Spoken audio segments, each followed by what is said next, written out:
অন্তর মধ্যে লিফাত ঢুকে গেছে। এই জন্য ইসলামের বিধান পালন করার ক্ষেত্রে আমার আল্লাহ বলেছেন সামি'না ওয়া আতা'না, এইটা নিয়ে কোনো মন্তব্য করার অধিকার নাই।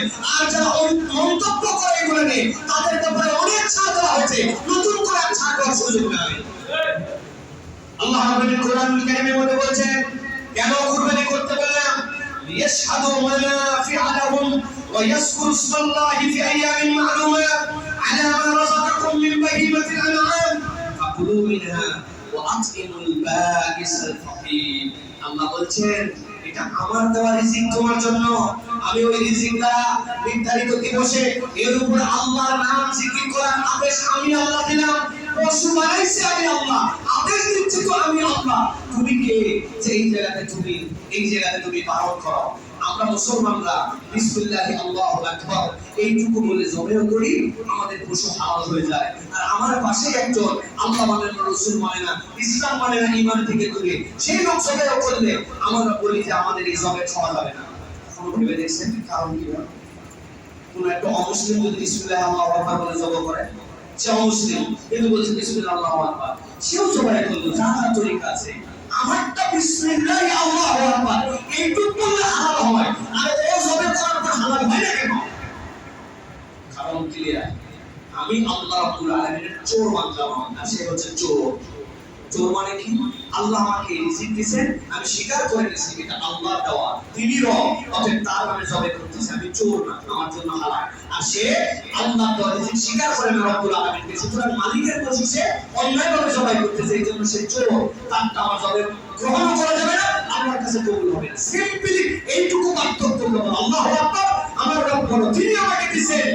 এখন এই মাসালাতে ঘুরায়া ফিরায়া আপনাকে যারা বুঝ দিচ্ছে কুরবানির পশু এত পরিমাণ প্রাণীকে হত্যা করে ফেলা হচ্ছে, বেকুবের দল জানে না যে রব্বুল আলামিন এর দ্বারা সার্কেল অফ দ্য ওয়ার্ল্ডকে ঠিক রেখেছেন।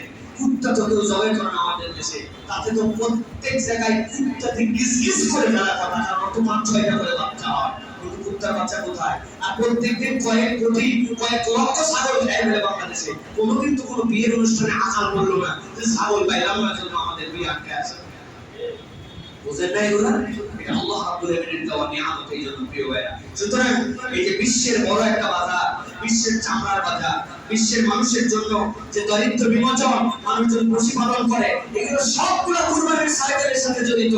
যত বেশি কুরবানি হবে তত বেশি দরিদ্র বিমোচন হবে, তত বেশি মানুষ বেনিফিটেড হবে, এটা রব্বুল আলামিন কর্তৃক নির্ধারিত। ওই বেকিবের দল সুন্দর করে অনেক কিছু বলে কিন্তু বোঝে না। ডক্টর মোহাম্মদ শহীদুল্লাহ ইন্ডিয়ায় গেছে, অনেক ভাষাতাত্ত্বিক ছাত্র ছিল, এক ছাত্র ওনার পায়ে এসে প্রণাম করছে, ওঠার পরে চোখ দিয়ে পানি পড়ে বলে, ডক্টর মোহাম্মদ শহীদুল্লাহ আপনি বিরাট বড় জ্ঞানী মানুষ, আপনার প্রতি আমার শ্রদ্ধার কোনো শেষ নাই, আপনি পণ্ডিত, কিন্তু শুধু একটাই কষ্ট, পায়ের মধ্যে যে জুতা পরে আছেন, এই পায়ের মধ্যে সরি উনি তো বলছে আপনার প্রতি শুধুমাত্র এইটুকু আমার দুঃখ যে আপনারা এই যে গরুর দুধ খান, এটাকে কষ্ট দেন, এই গরুকে আপনার জবেও করেন, এই ধরনের কষ্ট দেন, এইটা না করলে কত বেশি আমি দেখতে পাতাম কোনদিন বোঝায়। ডক্টর মোহাম্মদ শহীদুল্লাহ তাকে তখন উত্তর দিয়েছিলেন, এটা জীবনের মধ্যে আছে যে বাবা আমরা তো সম্মান করে মুখ দিয়ে খাই, আমরা তো সম্মান করে মুখ দিয়ে তার বসে আহার করি, কিন্তু তুমি যে মহব্বত করো, তুমি তো তার চামড়া দিয়ে জুতা বানাই তুমি পায়ে পরে ঘুরে বেড়াও, তো তোমার পায়ের জুতার থেকে তো মর্যাদার থেকে আমরা উপরে রাখছি। অতএব আগে আকল খাটাও, নিজের বিবেক খাটাও, রব্বুল আলামিন যেটা আপনার জন্য দিয়েছেন এটা রব্বুল আলামিনের পক্ষ থেকে নিয়ামত। আগে মানুষ এত প্রমাণ দিতে পারতো না, এখন না পুরো দুনিয়া প্রমাণিত হয়ে গেছে, যারা জীবনটা মনোভাব বলে ব্যাকটেরিয়া। আপনি বলতেছেন সকালবেলা আমি রুটি খাই, কি দিয়ে খাই? ভেজিটেবল দিয়ে খাই। আপনার রুটি ফোলে কেমনে?